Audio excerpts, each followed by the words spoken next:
Yung lipad ng ibon natin ay nakasalalay din sa adjustment na ibinibigay natin sa kanila. Ang ginagawa natin pagbibigay ng patuka, depende sa distansya na liliparin ng ating mga alaga.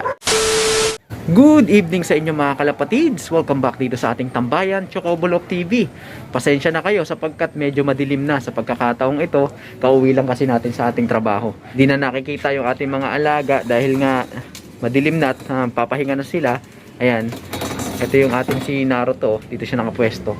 Gusto ko lang maikwento sa inyo yung nating naging pauwian kahapon mga kalapatids. Hindi naging maganda, ganun kaganda yung pauwian natin in terms of speed. Dahil nga yung ating tatlong ibon na si Zomba, si Angel at si Jessie ay late na rin nakauwi. Ang speed nila ay naglalaro sa 900 to 1,000. Ang naka 1,000 lang ata ay si Zomba.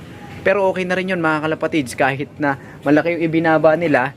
Dahil sa bukod sa medyo malayo-layo yung liliparin nila, kahapon, alam nyo naman ang kalagayan ng panahon.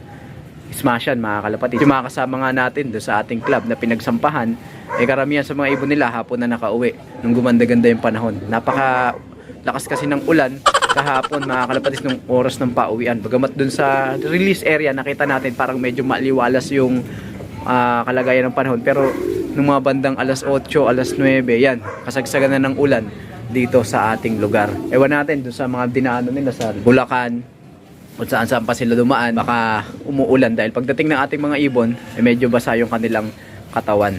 Alright, so yung ating performance, pag-usapan natin yun nga, bumaba yung speed nila mga kalapatids, pero reasonable naman at kahit papaano mukhang nakachamba pa rin yung ating mga alaga dahil nakauwi sila sa oras. Nasa loob pa rin sila ng 700 speed mark. Kumbaga pagdating sa derby, clock pa rin yung ating mga alaga. So ang pinag-iisipan natin ngayon mga kalapatids, kung ano yung adjustment na ating gagawin.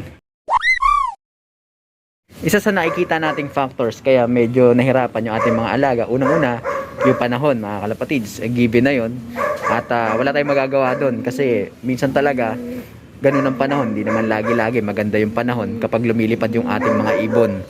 Ikalawa na nakikita ko na malaking bagay din na nakaapekto sa ating mga alaga yung patuka na binibigay natin, kasi baka hindi na sapat yung patuka na binibigay natin sa kanila sa ganong kalayong distansya.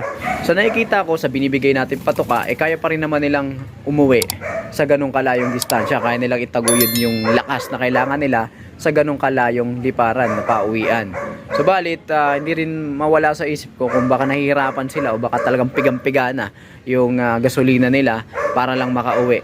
At napapansin ko medyo gutumin na rin yung ating mga alaga. So ang iniisip ko sa pagkakataong ito ay mag-a-adjust ng kaunti lang naman dun sa patuka. At titignan natin yan sapagkat meron pa tayong dalawang trainings na matitindi, mas malayo na yon mga kalapatids. So kailangan siguro natin talaga mag-adjust na dahil yung nakaraan 170 kilometers more or less, medyo bumaba na yung speed nila. So baka yung energy consumption nila ganun na kataas, tapos yung binibigay natin patuka sa kanila hindi pa rin tayo nag-a-adjust. So kailangan na natin talagang itaas din ng kaunti yung ating ibibigay sa ating mga ibon. So ang plano, dadagdagan lang natin ng kaunting fat seeds yung ating mga ibinibigay sa ating mga ibon para paragdagang energy storage na magagamit nila sa liparan. Sa susunod na training natin bukas, tignan natin kung magi-improve yung bilis nila. Kung magi-improve, ibig sabihin maganda yung resulta. Pero kung hindi naman magi-improve, dalawa lang yun. Maaaring hanggang doon na lang talaga yung ating mga alaga. O kaya naman ay baka talagang naapektuhan lang sila nung smashan kahapon at hindi pa oras para mag-adjust. Abangan nyo yan mga kalapatids bukas, sapagkat bukas ng gabi ay loading. So umaga pa lang ipe-prepare na natin yung ating mga ibon. Doon na tayo mag-a-adjust. Ihahanda na natin sila para sa panibagong liparan. Mas malayo na to. Sa season na yata yung bitaw mga kalapatids. Kung hindi ako nagkakamali, more or less 180 kilometers air distance. Yan ang distansya niyan. Mahigit 100 miles na yung liliparin ng ating mga ibon. So yun ang ating gagawin. Game plan natin yun bukas. Anong dapat nating maintindihan sa ganitong ginagawa nating sistema mga kalapatids na kanubi? Yung lipad ng ibon natin ay nakasalalay din sa adjustment na ibinibigay natin sa kanila. Hindi lang yung mula sa malapit hanggang sa papalayo parehas yung patuka na ibinibigay natin sa ating mga alaga. Hindi ganun mga kalapatids na kanubi, kasi habang lumalayo yung liliparin nilang distansya mas lalong kailangan nila ng lakas na gagamitin sa paglipad. Kung malapit naman na liparan, hindi naman nila kailangan ng sobrang daming patuka dahil nga magiging pabigat lang din yun sa kanila. So kailangan nandun tayo sa may equilibrium point o yung pinaka tinatawag na balanse, mga kalapatids na kanubi.